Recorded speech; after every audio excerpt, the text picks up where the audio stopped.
Good morning, church. Pastor Mike here from the Gathering. Got your daily encouragement for this morning. Today I'm talking from, Galatians 5, verses 7 through 15. And in those verses, we've got Paul talking to the church in Galatia because they're having a little bit of problems, right? They're starting to kind of get a little mixed up, get a little confused about how things are supposed to work in the way, right? This was before they were even called Christians, right? It's still the way, just the followers of the way.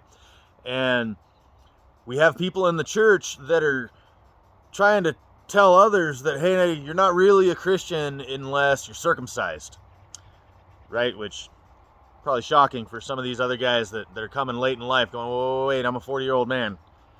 And Paul's not too happy about that, right? He gets a little spicy in there, right? He even says, I wish that these guys that are all in the circumcision camp would just go the whole way and finish the job and cut it all off. And it's like, oh, wait, Paul, you're serious about this.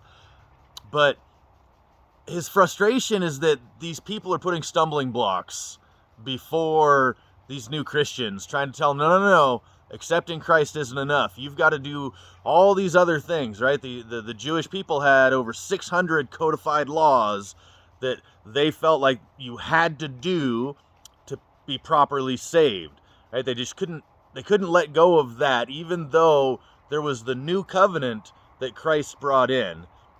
And so they're in there kind of mixing the church up. That's why Paul's talking about, you guys were running the race so good. You were living the holy life, a life with the Holy Spirit, but now you let somebody cut in on you on the race and confuse you by telling you, no, you've got to follow this whole list of rules.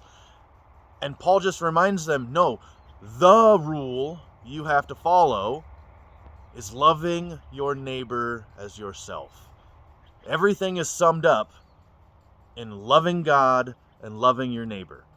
And so I'm just here to remind you that too, because we can get a little caught up in that legalism of, oh, if I'm a good Christian, I'd be doing all these things. You're putting the cart before the horse. A good Christian loves God and loves others and lives in the Spirit. If you're living in the Spirit's going to lead you into that love. So I just want to encourage you guys, don't beat yourself up if you're not following law number 289 in Leviticus or Deuteronomy. Are you loving people? Do you wake up in the morning with love for God in your heart? Are you seeking Christ and opening yourself up to His Spirit? The rest flows out of that. So I hope you guys have a great morning, great day, and looking forward to seeing you guys at church on Sunday. Talk to you later.